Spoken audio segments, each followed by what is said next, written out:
छलकना को इंग्लिश में स्पिल कहते हैं। टपकना को इंग्लिश में ट्रिकल कहते हैं। उंडेलना को इंग्लिश में पॉर कहते हैं। छानना को इंग्लिश में स्ट्रेन कहते हैं।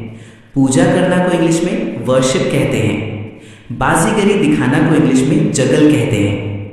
घोलना को इंग्लिश में डिसॉल्व कहते हैं। पिघलना को इंग्लिश में मेल्ट कहते हैं। भेदभाव को इंग्लिश में डिस्क्रिमिनेशन कहते हैं। अंधविश्वास को इंग्लिश में सुपरस्टिशन कहते हैं। काल्पनिक को इंग्लिश में फिक्शनल कहते हैं। पारंपरिक को इंग्लिश में कन्वेंशनल कहते हैं। उपयोगी को इंग्लिश में रेलेवेंट कहते हैं। बेचैनी को इंग्लिश में डेस्परेशन कहते हैं।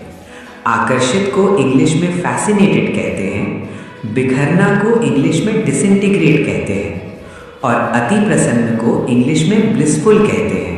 गुनगुने पानी को इंग्लिश में टेपीड वाटर कहते हैं। खारे पानी को इंग्लिश में ब्रैकिश वाटर कहते हैं। प्रदूषित पानी को इंग्लिश में पॉल्यूटेड वाटर कहते हैं। साफ पानी को इंग्लिश में क्लीन वाटर कहते हैं। जहरीला पानी को इंग्लिश में टॉक्सिक वाटर कहते हैं। गंदा पानी को इंग्लिश में डर्टी वाटर कहते हैं।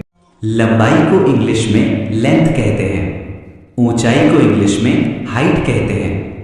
चौड़ाई को इंग्लिश में विड्थ कहते हैं। गोलाई को इंग्लिश में राउंडनेस कहते हैं।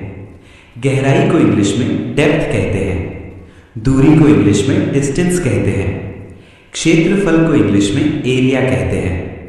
वजन को इंग्लिश में वेट कहते हैं। फटाफट को इंग्लिश में क्विकली कहते हैं। झटपट को इंग्लिश में रैपिडली कहते हैं। चुपचाप को इंग्लिश में क्वाइटली कहते हैं। आसपास को इंग्लिश में नियर बाय कहते हैं। साथ साथ को इंग्लिश में टुगेदर कहते हैं। आजकल को इंग्लिश में नाउअडेज कहते हैं। चुपके चुपके को इंग्लिश में सीक्रेटली कहते हैं। जैसे तैसे को इंग्लिश में समहाउ कहते हैं।